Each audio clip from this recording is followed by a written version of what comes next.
Tonight, we are happy to bring the Mercury Theater's premiere broadcast to you over the internet airwaves. Come back with us now to a distant place, a place of castles and sailing ships, where mysterious figures stalk the city streets in search of human blood. Stand by. A young doctor by the name of Arthur Seward has a story to tell you. The story of Dracula.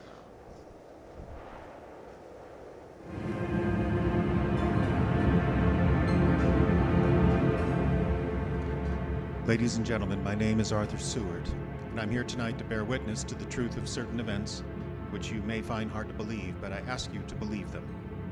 I have here certain documents, telegrams, clippings from the press of the day, memoranda, and letters in various hands. All needless matters have been eliminated, so the history, almost at variance with the possibilities of contemporary belief, may stand forth as simple fact. I present to you first excerpts of a private journal of Jonathan Harker. I, Jonathan Harker, lawyer's clerk, articles to Peter Hawkins, Esquire of Exeter, England, am writing this journal in the hope that if misfortune overtakes me, it may one day come to the eyes of those who love me. I set out from London on the last day of April to visit one of our clients in Eastern Europe. On May the 3rd, I arrived in Budapest and came after nightfall to Kolzenberg on the border of Transylvania. At Bistritz, there was a letter of welcome for me from our client, informing me that his carriage would await me at the Borgo Pass. It was signed Dracula.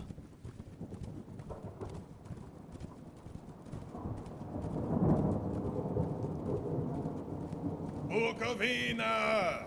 Coach for Bukovina! The road was rough, but still we seemed to fly over it with feverish haste. When it grew dark, there seemed to be some excitement among the passengers. They kept speaking to the driver and looking at me and urging him on with the greatest speed. The crazy coach rocks from its great leather springs. The mountains seemed to come nearer to us on either side. Coachman! Coachman! What is it? Where are we? You're nearing your destination, young heir. This is the Borgo Pass. There were black, rolling clouds overhead, and in the air, the heavy, oppressive sense of thunder. Now we were through the pass. Young heir is not expected after all? You are early tonight, my friends. A coach with 4 horses had drawn up beside us. Let me help you, sir. The coachman smiled, and the lamplight fell on a hard-looking mouth with very red lips, and a sharp-looking teeth as white as ivory. We began to move. I looked back. The coach and its passengers had vanished from sight. We swept into the darkness of the pass. I struck a match. It was within a few minutes of midnight. Then a dog began to howl somewhere far down the road. The wind was rising, moaning and whistling through the rocks, and the branches of the trees crashed together as we swept along. It grew colder, colder still, and fine, powdery snow began to fall. The baying of wolves sounded nearer and nearer, as though they were closing round us from every side. We kept on ascending, always ascending. The howling of wolves was growing less. Presently, it ceased altogether. And just then, the moon broke through the clouds, and by its light, I saw round us a ring of wolves running alongside the carriage. In silence, with white teeth and long red tongues, with long, sinewy limbs and shaggy hair. Welcome to my house. I must have fallen asleep. The carriage had pulled up in the courtyard of a vast ruined castle. The coachman was nowhere to be seen. Welcome to my house. Come freely, go safely, and leave something of the happiness you bring. Count Dracula? I am Dracula. The face was strong, very strong, aquiline. The mouth, so far as I could see under the heavy moustache, was fixed and rather cruel looking, with peculiarly sharp white teeth. You hear them, Mr. Harker? The wolves? The children of the night. As you say, Mr. Harker, the wolves.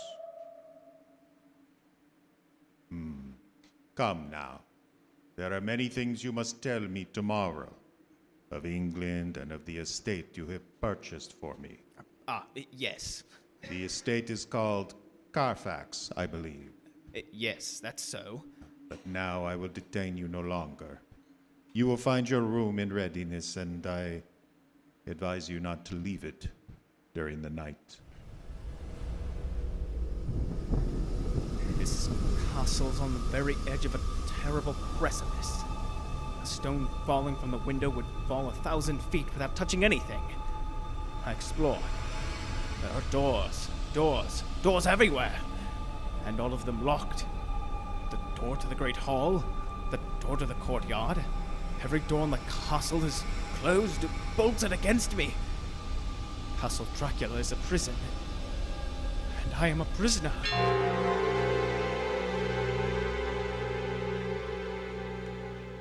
The next night, I could not sleep. So after a few hours, I got up, and lighting my candle, I placed my shaving mirror on the dressing table, and was just beginning to shave. You seem restless, Mr. Harker. I had not seen him, although the reflection of the glass covered the whole room behind me. I turned to the glass again. Count Dracula was close to me, and I could see him over my shoulder. But there was no reflection of him in the mirror. It was blank. I started and cut myself on the side of the throat. The blood was trickling down my neck. Count! My mirror! The blood. The blood. Wipe the blood from your face, Mr. Harker. And take care how you cut yourself. It is more dangerous than you think in this country.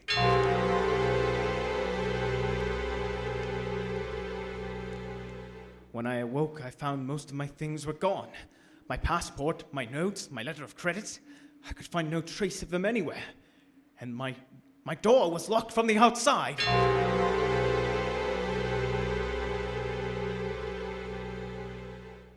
June 20th.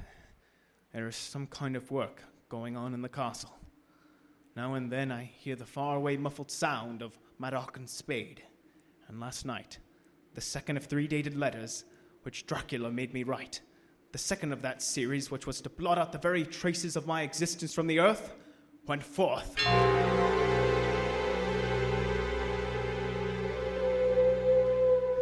Count Dracula.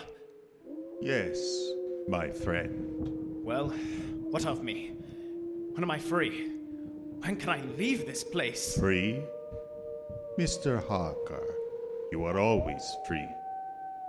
You want to leave. Would you like to leave tonight? Yes, in God's name.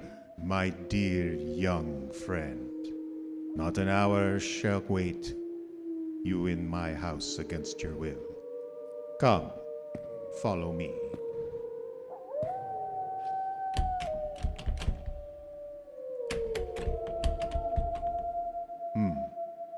The door seems to be bolted. How strange. This door is locked. Well, in God's name, open it! As you will, Mr. Harker. You English have a proverb which is very close to my heart. Welcome the coming, speed departing guests. Good night, Mr. Harker. Shut the door! Shut the door! I tell you, shut the door! Shut the door! The door is shut, Mr. Harker. I take it you will remain?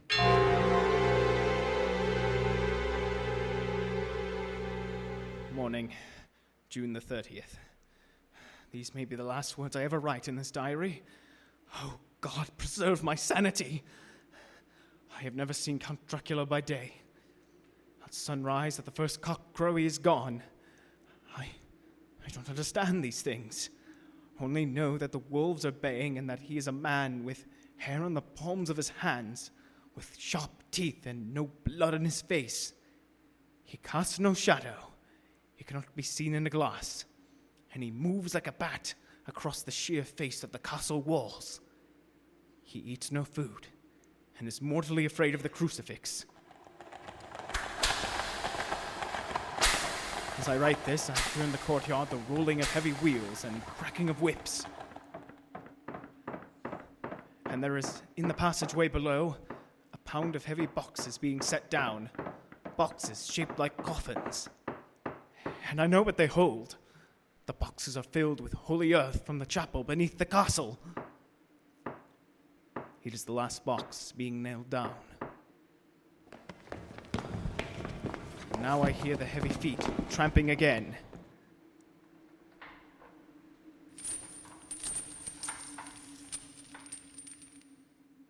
The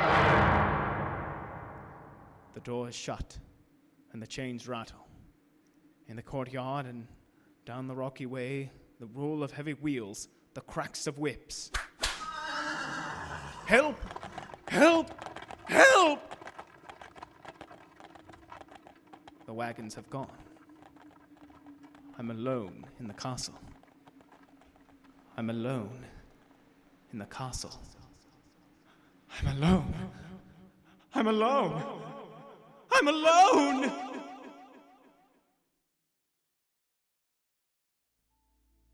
Ladies and gentlemen, this is Dr. Seward. Mr. Harker's journal terminates at this point. I now present as evidence a clipping dated August of that year from the Yorkshire Telegraph from our correspondent in Whitby. One of the greatest and most sudden of storms on record was experienced here today. The weather's been somewhat sultry, but Saturday evening was fine. A band was playing, the piers were crowded with holidaymakers.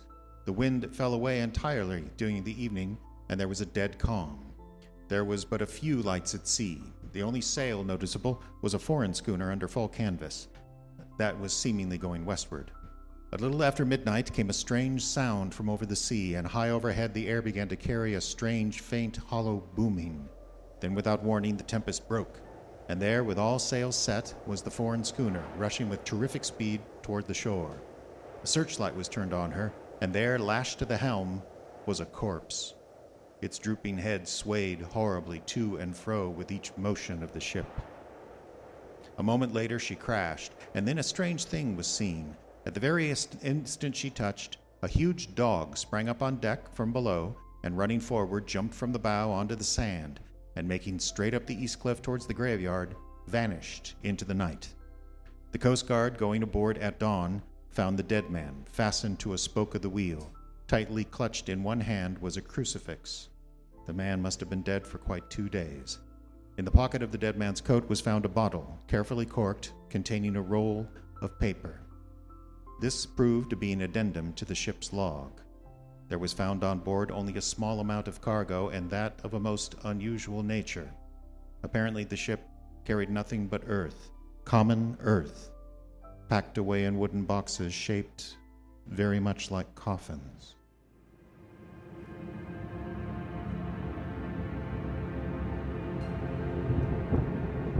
Log of the Demeter. Russian ship, Black Sea to Whitby, July 6th. Finished taking in cargo.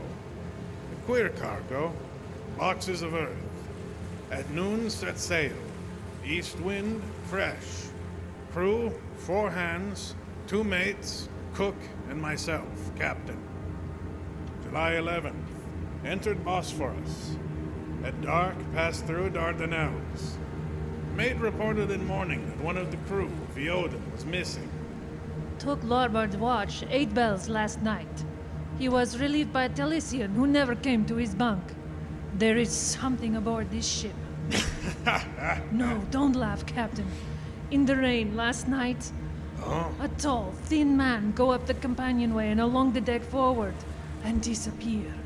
When I go up to the bow, no one. And the hatchways all were closed.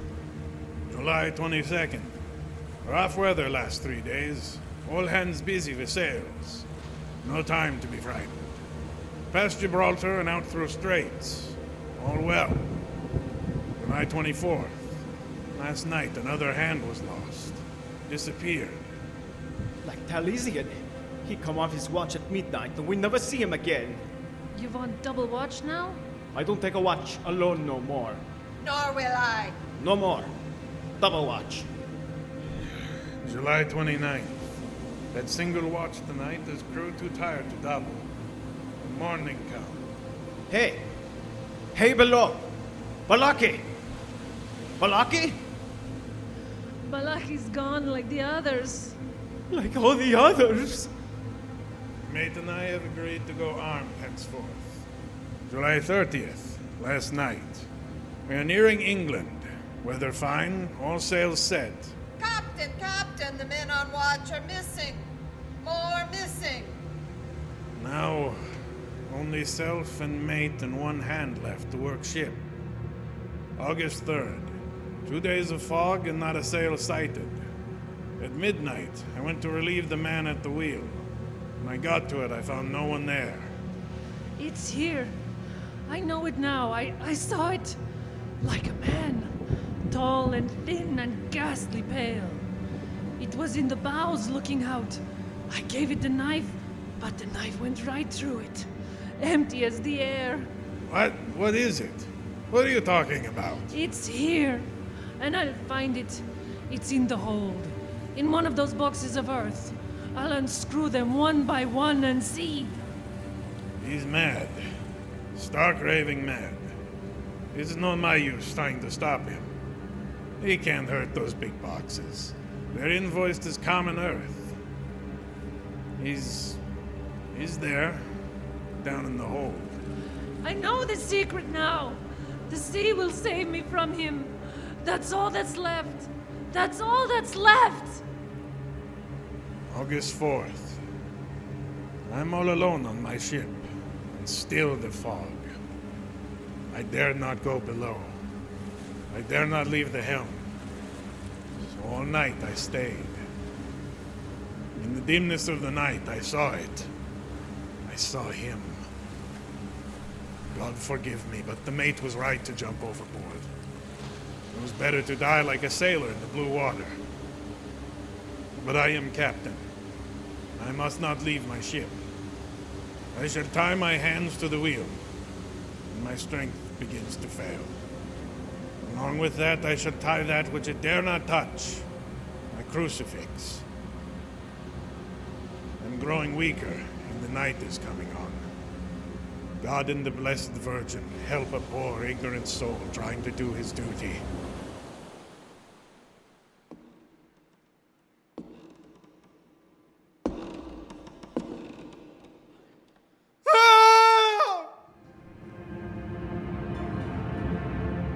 You are listening to Dracula by the Icebox Radio Theater.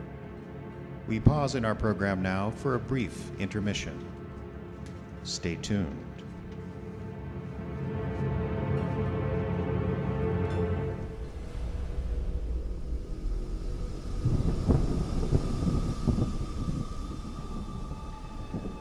We now return to Dracula from the Icebox Radio Theater.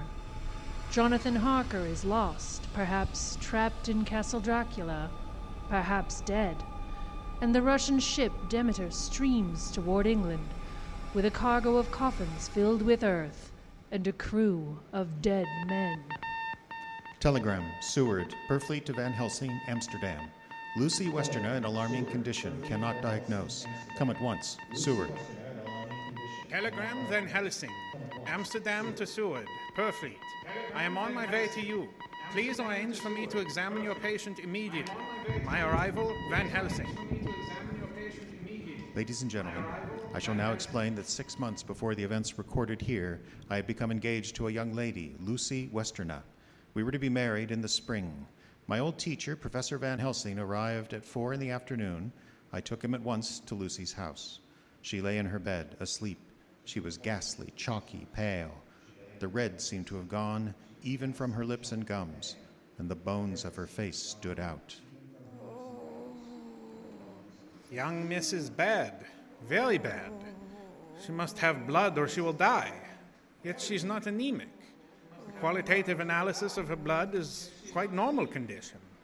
It is strange. I do not like to think how strange. Look. My God, her throat, look. The black velvet band that she always wore had dragged up a little and showed a red mark on her throat. Just over the exterior jugular vein were 2 punctures, not large, but not wholesome looking. The edges were white and looked worn and jagged. Well, what is it, Professor? What's wrong with her? Speak frankly. You can tell me the worst. I wish I could, Seward. I wish I could. But I do not dare. But won't you tell me anything? I will tell you this. Your young lady is in a danger greater than death. You must believe me. If you leave her for one moment and harm befalls, you will not sleep easy thereafter.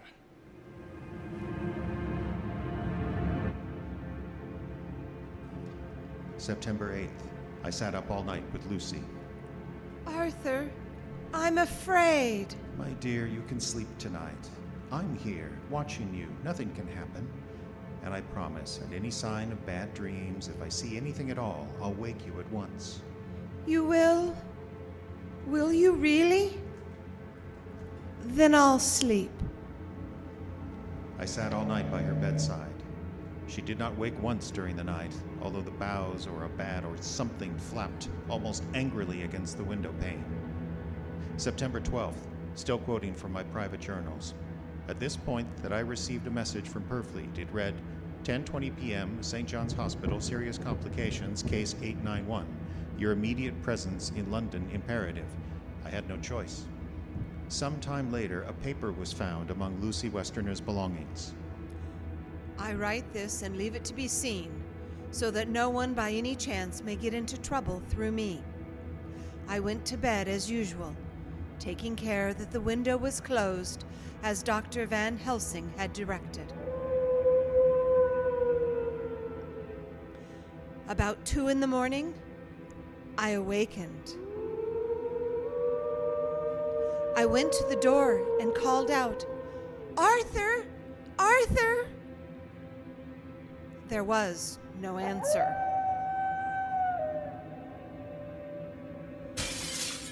Something's broken the window. I'm in the room alone. I dare not go out. The house seems to be empty.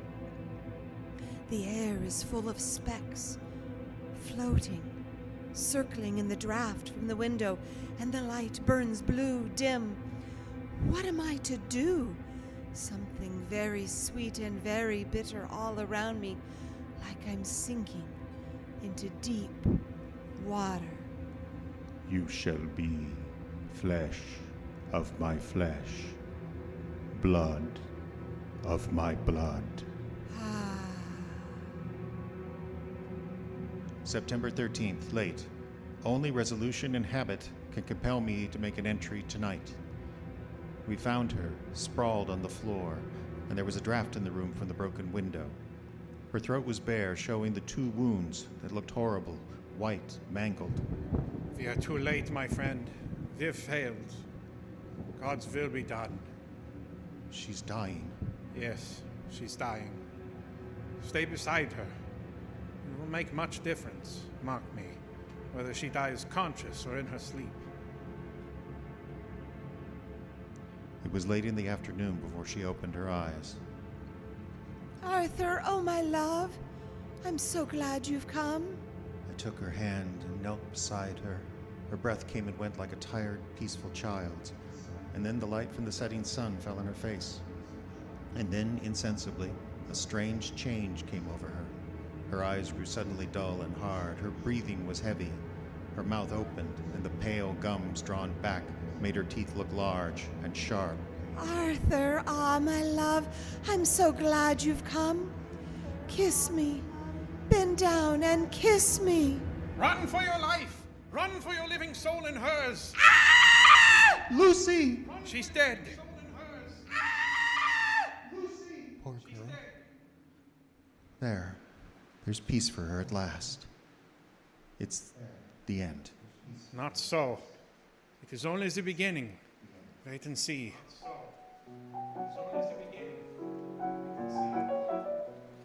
And Extra special, extra special, Kensington Horror.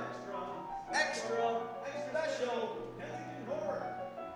Extra special. Westminster Gazette, September 25th, A Hampstead Mystery. The Kensington Horror, the stabbing woman, and the woman in black are vividly recalled to mind by a series of events that have taken place recently in the neighborhood of Hampstead. Several cases have occurred of young children straying from home or failing to return from playing on the heath. In all these cases, the children have given as their excuse that they have been with a beautiful lady who offered them chocolates. In each case, the child was found to be slightly torn or wounded in the throat. The wound seemed such as might be made by a... Extra special, extra special.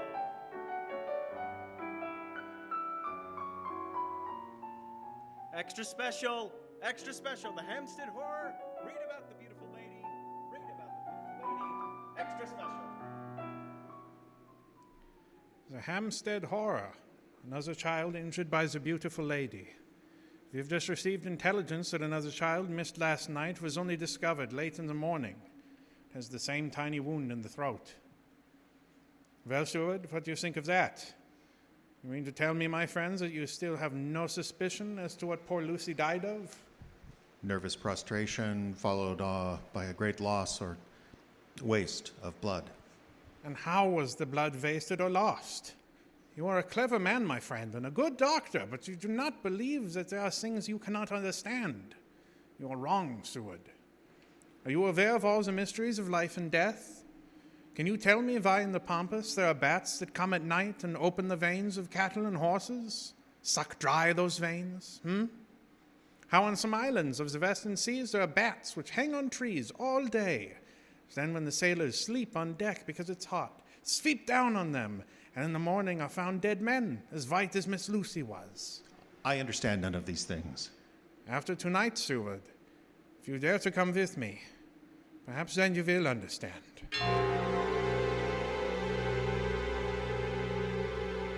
September 29th, before dawn.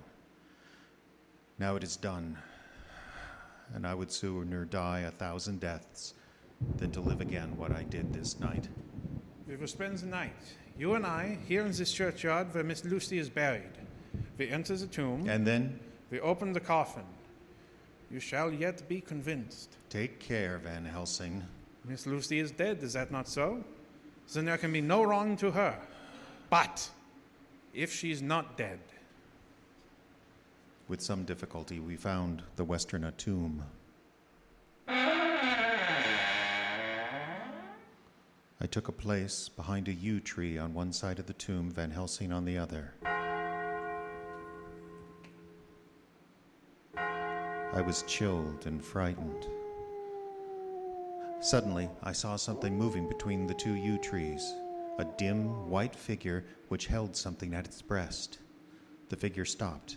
I could not see the face, for it was bent down over what I saw to be a fair-haired child.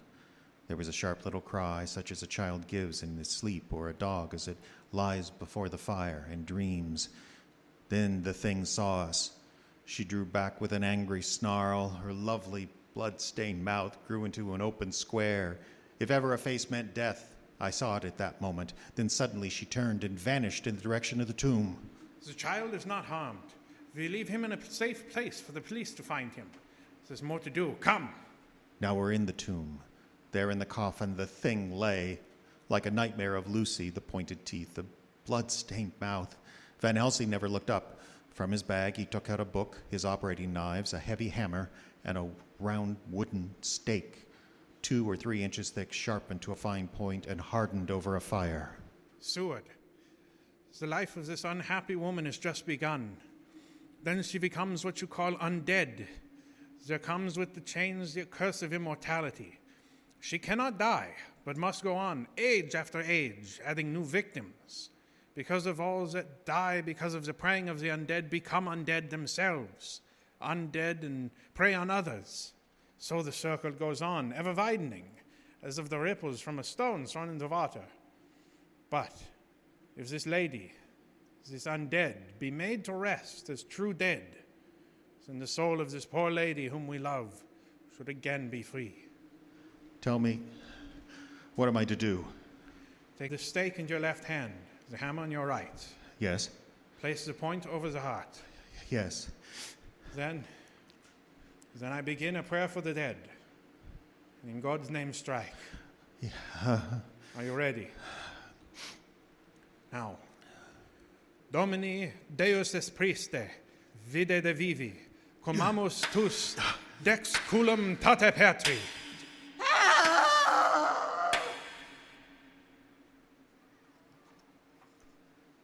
On the morning of July 11th, a man was found on the border of Transylvania. He talked wildly of wolves and boxes of earth and blood. He gave his name as Jonathan Harker. In a hospital at Klausenburg, he improved sufficiently to make possible his removal to England. I'm still quoting from my own personal papers, but this condition remained so serious that he was committed to a hospital for observation, a private ward at my hospital in Purfleet. Here, he did so well that in 3 weeks, he was completely recovered. It was during this time that his wife, Mina Harker, brought to the attention of Dr. Van Helsing and myself a journal that her husband had kept while a prisoner in the castle of a certain Count Dracula in Transylvania. I have before me the record of the meeting that took place in my study at Purfleet, transcribed by Mina Harker. October 1st. Meeting again, 10 after 8. Jonathan next to me. My friend, Dr. Seward and Dr. there are Van such Helsing at things the as head of the table. vampires. Had I known at first what I know now, one so precious a life would have been spared for the many of us who love her. The vampire which is amongst us is himself so strong that he can direct all the elements. The storm, the fog, the thunder. He can command all the meaner things, the moth and bat, the owl, the fox, and the wolf. How then are we to begin our stride to destroy him? How shall we find his place? And having found it, how can we destroy? My friends, it is a terrible task that we undertake. To fail here is not mere life or death. If we fail, we become as him. Foul things of the night as him. What do you say? I answer for myself. Come near. I'm with you. I answer for myself. The professor laid a small golden crucifix on the table. My friends, We took hands and our we solemn too are not pact without was strength. made. The vampire flourishes on the blood of the living. Without this, he cannot live. He throws no shadow, makes no reflection in a mirror. He can transform himself to a wolf, to a bat. He can come on moonlight rays as elemental dust, see in the dark. He can do all these things, yet he is not free. His power ceases at the coming of the day. Then until night, he must remain in the shape in which he finds himself. And, except in his coffin at home, in those earth boxes, he cannot rest. When we can confine him in his coffin, then, my friends, if we obey what we know, we will destroy him.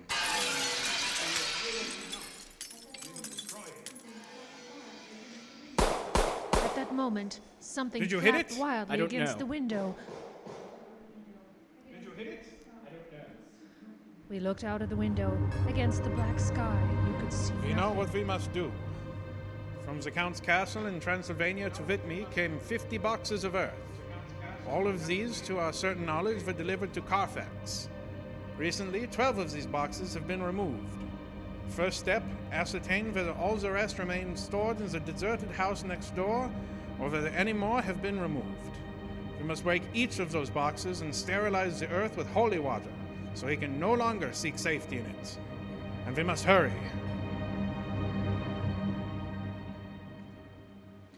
The events of the next few days are described in Jonathan Harker's journal. October 2nd, 5 a.m. Just returned from the empty house. Left Mina here at home.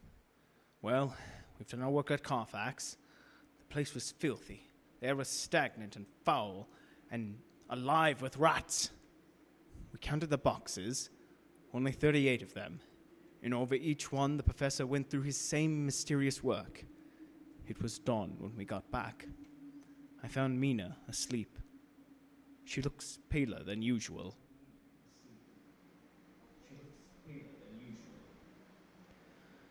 October 2nd. Soon after they left, I fell asleep. I remember hearing the sudden barking of the dogs, and then it was silent. I got up and looked out of the window. There was a thin streak of white mist moving across the grass along the wall of the house. It dawned on me that the air in the room was heavy and dank and cold. The gaslight came only like a tiny red spark in the fog. I could see through my eyelids. The mist grew thicker and thicker. Then, as I looked, the spark divided and seemed to shine on me like through the fog. You shall be like two flesh red eyes. of my flesh, blood of my blood, blood of my blood. October 2nd, 8 p.m. We're on the track. 12 boxes were delivered to an empty house at 337 Piccadilly.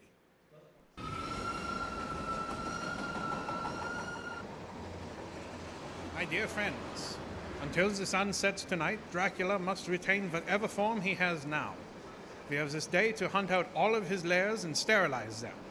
Then he will have no place he can move and hide. But we have only until sunset.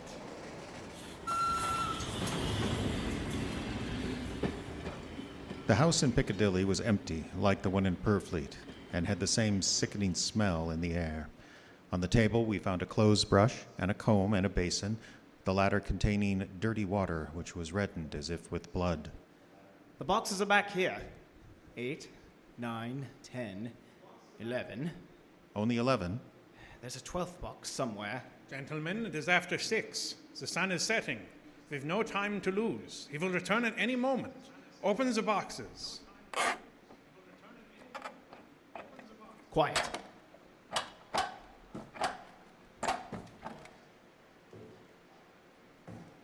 Listen.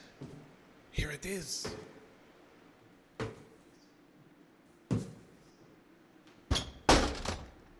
It is he! You waste your bullets, gentlemen. You think you baffle me? You, with your pale faces all in a row, like sheep at the butcher's. You think you have left me without a place to rest? But I have more, and time is on my side. The one you love is mine already. I have known her. Already my mark is on her throat. Flesh of my flesh, blood of my blood. She is with me always, over land and sea.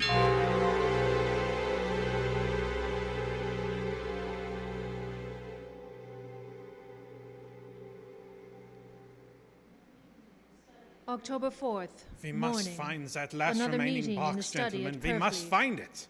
As long as that earth exists and pure, as long as there remains one place of refuge for Dracula, there's no safety and no peace for any soul in England.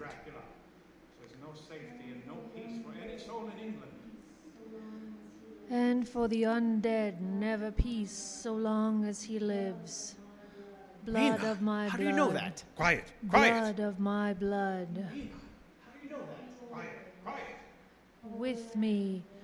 With me always. Mina, darling, Over land how did you know and what Dracula sea. said that those... I don't know. The words just came. Strange. At There are sunset? times when somehow I feel that I'm with him. Yes, just at sunset, and again at sunrise. Dr. Van Helsing, if I Have could you at the that courage? time, The courage for what? if at that time, do you mean? could you, I will question her, yes. Dr. Van Helsing state here of will hypnosis. question me. The one you love is already mine, he said. She is with me always, over land or sea. Ah, Count Dracula. She is not entirely yours yet. And if she is with him in spirit while she remains with us in body, we can know where he is.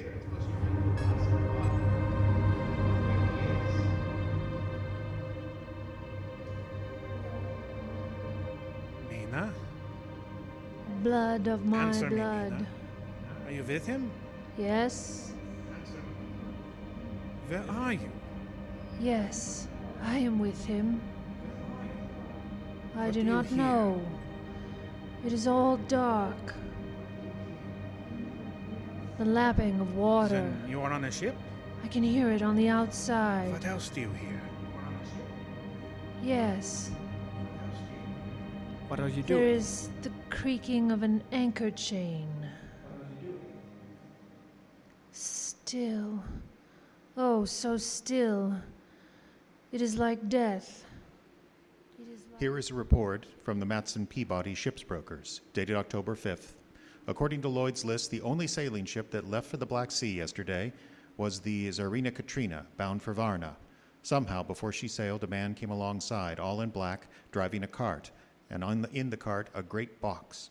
This he lifted down single-handed and carried below. No one remembers having seen him after that, as a heavy mist came up over Doolittle Dock until sailing time, though the rest of London Harbor remained perfectly clear. Our plans are made. The average sailing time from London to the Black Sea is 3 weeks. We can travel overland to the same place in 3 days.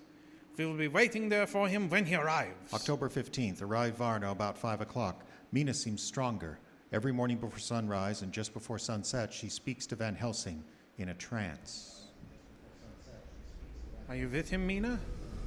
Tell me, are you with him?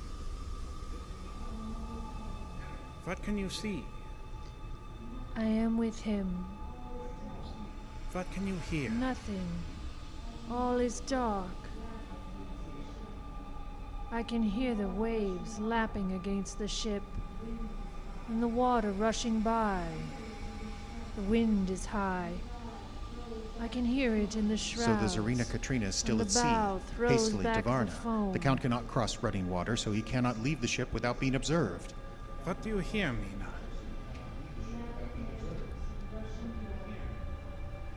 Lapping waves and rushing water.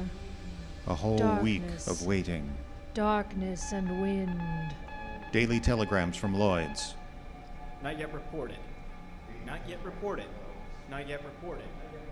Not yet reported. Not yet reported.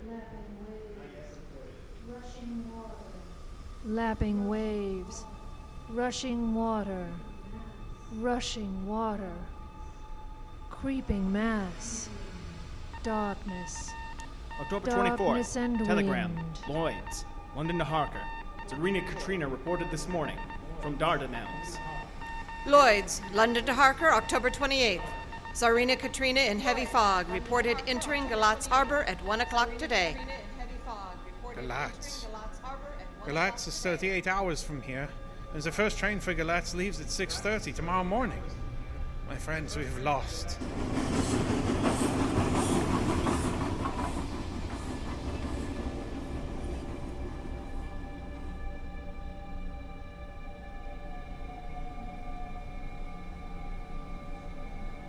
I am with you. I can see nothing. Nothing. I can hear men's voices calling in the roar and the creak of the wind. I can feel the air blowing upon us. October 29th, evening.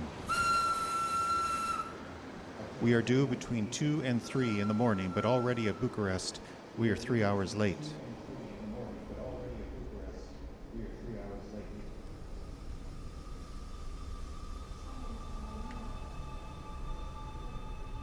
Something's going on. I feel it pass me like a cold wind. I can hear far-off, confused sounds. Men talking in strange tongues. Fierce falling water and the howling of wolves. There is another sound. How queer a sound. Like what? Like, Speak, Mina. like... Speak, I command you. I command you to speak. Arrived at Galatz, saw the captain of the Tsarina Katrina. Come on, come aboard. We are over an hour before sunup. We receive a box for a party by the name of Dracula. How does papers write? Emmanuel Hildesheim, his name was. Mr. Hildesheim? Yes? You unloaded a box yesterday. Give to Kylov by order. Kylov. Mr. Kylov? Hello. This morning they find him dead inside the churchyard of St. Peter. They find October him dead 30th. with his throat torn Evening. open. There are two ways in which Dracula can get back to his own place, by land or by water. We've examined the map and find the most likely river is the Sereth.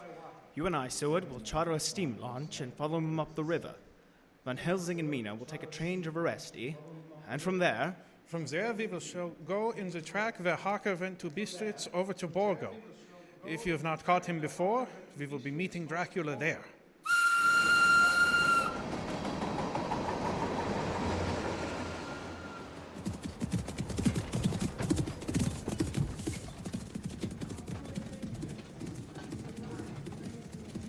October 31st. We arrived at Veresti at noon. Van Helsing and I brought the carriage here. We start in an hour. Our enemy is still on the river. October 31st. We can earn good speed up the river at night. There's plenty of water, and the banks are wide apart. November 1st, evening. No news all day. We hear that a big boat went up the river before us, going at more than unusual speed.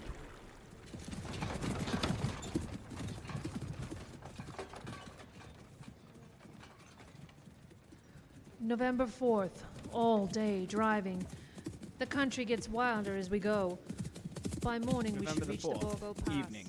We have left the launch. We've got horses, and we follow on the track along the river. We are armed. Look! Quick! There they are now, heading west. Through the dawn, we could see the Slavics some miles before us, dashing along the river with their wagon. On it is the great box.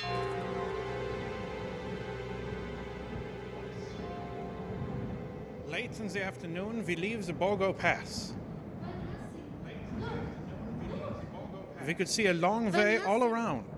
Far off, beyond the wild waste of snow, was the river, like a black ribbon curling. Between us and the river, not far off, came a group of men, mounted Slavics, hurrying along. In the midst of them was a wagon that swept from side to side. On the wagon was a great box. We see the two horses following fast, coming up from the south, Seward and Harker. The Slavics, with their heavy wagon, are losing their ground.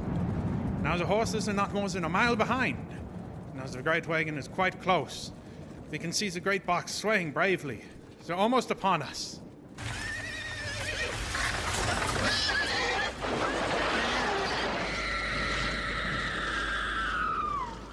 Now has happened a strange thing. The wagon smashed into a great rock buried in the snow, lost its front wheels, and turned over on its side, jammed against a stone. The horses tore loose from their traces and bolted. The Slavics scatter and vanish after them. Then silence. Silence like comes after ringing a bell. Silence like comes after ringing a bell. It is Dracula, sprawled out stiff and twisted in the smear of his own holy earth. The box, in falling, has emptied their dirt on the snow. His face is old-looking. The skin is like paper. Dr. Seward, there's no time. Look at the sun. Dr. Seward.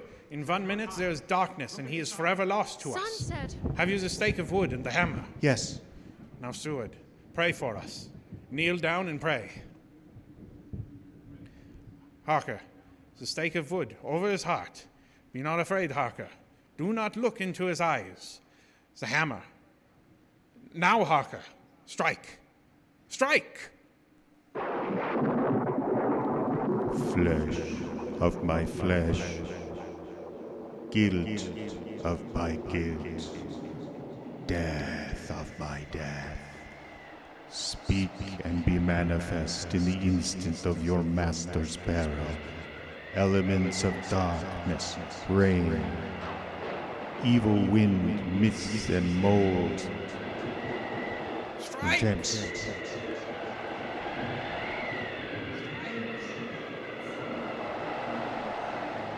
The others couldn't, but somehow I can hear him speaking. Claw, wing, tooth, scale, tissues of flesh, death of my death, dead and undead. The hand of the living is over your master. Console me, my children, the instant is no longer than a space between two heartbeats. But the night is not here, and I am lonely. Come to your master, my children. Beguile him now in the instant of his peril. Beguile him with the sound of your names: claw, wing, tooth, scale, tissue of flesh.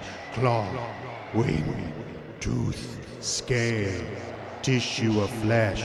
Strike, Harker! Strike! Here, one very dear to me has not yet answered. My love, Mina.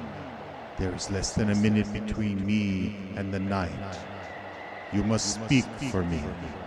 You must speak with my heart. Give him to me. I shall not forget that moment. The look on poor Mina's face as she stood there, the angry scar standing out on her throat, her eyes like living coals in the last red of the sunset. She had torn the stake and the hammer out of my hands with the strength of an animal. Mina, do you know what you have done, woman? Do you know what you have done to us? You've released him. The evil is free. Look, the sun! As we looked down at Dracula, the eyes saw the sinking sun, and the hate in them turned to triumph. Flesh of my flesh, come to me, my love. Come to the night and the darkness. You have served me well, my love, my bride, my...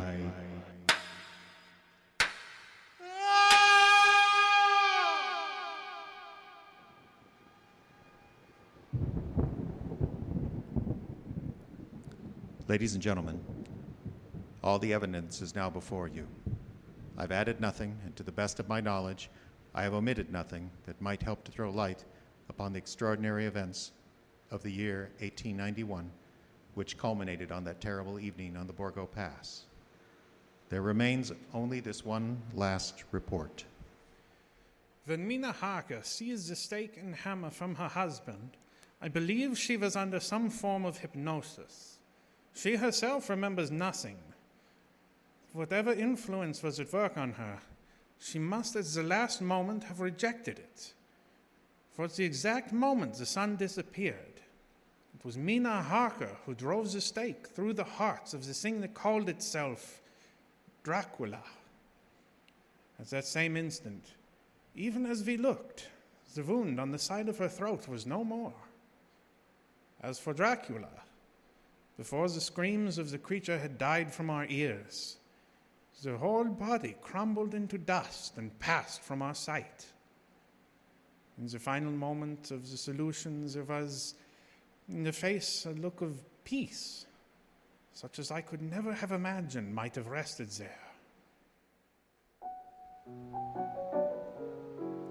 This has been Dracula, based on the novel by Bram Stoker, adapted for radio by John Houseman and Orson Welles. Jeffrey Adams played Seward and the Count. Dalton Johnson was Harker. Diane Adams was Lucy. Ayla McIntosh played Mina, and Justin Kapla played Van Helsing. Other voices by the talented cast.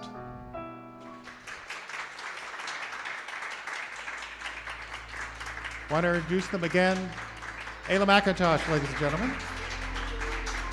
Diane Adams. Justin Kapla. Dalton Johnson. Our engineer. And Jeff Adams. Thank you so much for coming.